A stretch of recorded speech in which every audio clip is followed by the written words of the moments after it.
देखिए, आज हम उप सहसंयोजक यौगिकों के आईयूपीएसी नाम देख रहे हैं। दो एग्जाम्पल इसके मैंने लिख रखे हैं, ये एक और ये दूसरा। यहाँ पे देखिए, ये बड़ा कोष्टक जो है इसको गुरु कोष्टक बोलते हैं और ये समन्वयी मंडल का एग्जाम्पल होता है। और इस कोष्टक के बाहर जो भी लिखा हुआ होता है वो आयनिक मंडल होता है। यहाँ पे देखिए, ये गुरु कोष्टक में जो भी है ये समन्वयी मंडल हो गया, चाहे वो पहले लिखा हो चाहे बाद में लिखा हो। यह आयनिक मंडल यहाँ पे इस एग्जाम्पल में आयनिक बाद में हो गया और यहाँ पे कोष्टक के बाहर ये आयनिक पहले आ गया। यहाँ पे एक चीज और ध्यान रखनी है, ये फर्स्ट उदाहरण जो है ये होमोलेप्टिक संकुल का उदाहरण है, क्योंकि यहाँ पे देखिए केंद्रीय धातु परमाणु जो Fe आपको दिख रहा है, इस Fe से केवल एक प्रकार का लिगेंड ही जुड़ा हुआ है, एक प्रकार का दाता समूह ही जुड़ा हुआ है, केवल एक CN लिखा हुआ दिख रहा है आपको, इसके अलावा कोई दूसरा क्लोरीन या और कोई दूसरा लिगेंड नहीं है, तो इसको होमोलेप्टिक संकुल कहते हैं। जबकि ये नीचे वाले उदाहरण में केंद्रीय धातु परमाणु क्रोमियम जो आपको दिख रहा है उससे हम NH3 भी जुड़ा हुआ है, एक लिगेंड ये है SO4, ये दूसरे प्रकार का लिगेंड आ गया। तो दो अलग अलग प्रकार के दाता समूह इस क्रोमियम से जुड़े हुए हैं, धातु परमाणु से जुड़े हुए हैं, केंद्रीय धातु परमाणु से, तो इसको हम हेट्रोलेप्टिक संकुल बोलते हैं। दोनों की परिभाषा मैंने अलग अलग लिख दी है।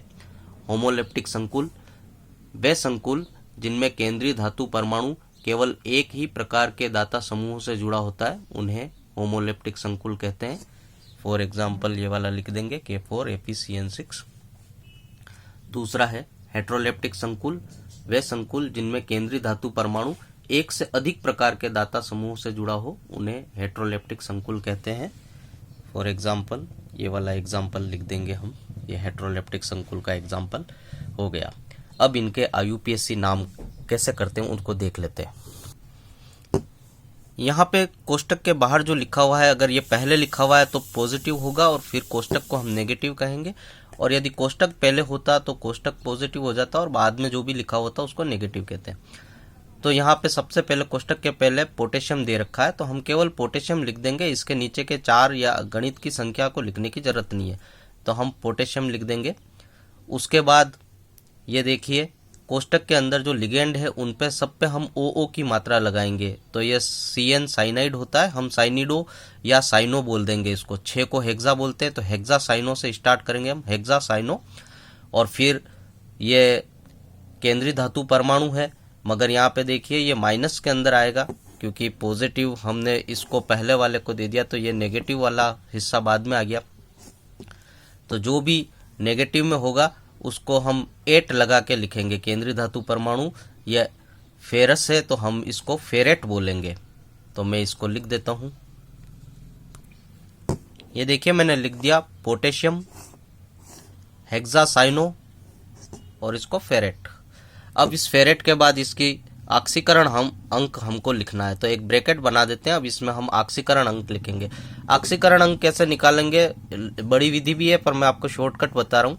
यहाँ पे के के नीचे कितना लिखा हुआ है, 4 लिखा हुआ है, तो एक तरह से देखिए ये 4 जो होगा ये पॉजिटिव 4 है, इसका मतलब ये यहाँ पे नेगेटिव 4 था, तो 6 में से 4 हम माइनस कर देंगे, कितना आएगा 2। रोमन अंकों में हम 2 लिख देंगे और ये इसका हो गया। इसको वापस सेट कर दीजिए, क्योंकि ये तो समझाने के लिए मैंने आपको किया था।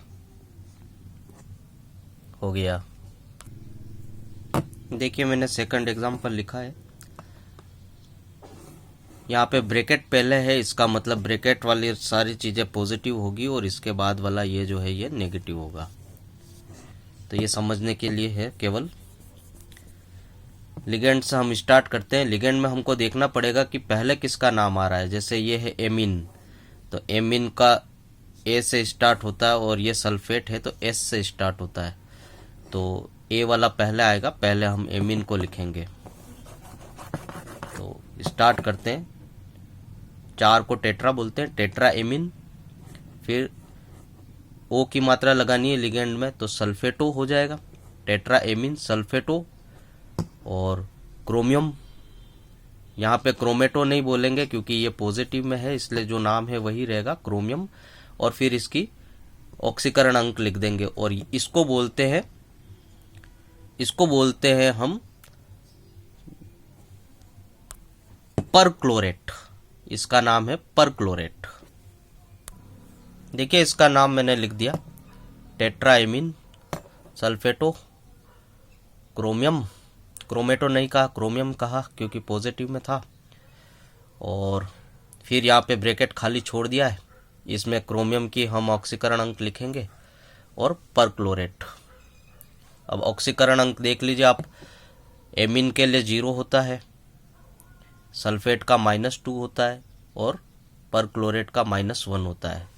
तो क्रोमियम का हमने x मान लिया, x + 0, 0 × 4 करेंगे 0 ही आएगा, -2, और सल्फेट एक ही था इसलिए -2 × 1 करेंगे तो भी -2 ही आएगा, और परक्लोरेट भी एक ही है। तो x -2 -1 -3 = 0, x = 3। तो इसके अंदर आ जाएगा 3 बार रोमन अंक में 3 लिख देंगे और ये भी हो गया टेट्राएमीन सल्फेटो क्रोमियम 3 परक्लोरेट।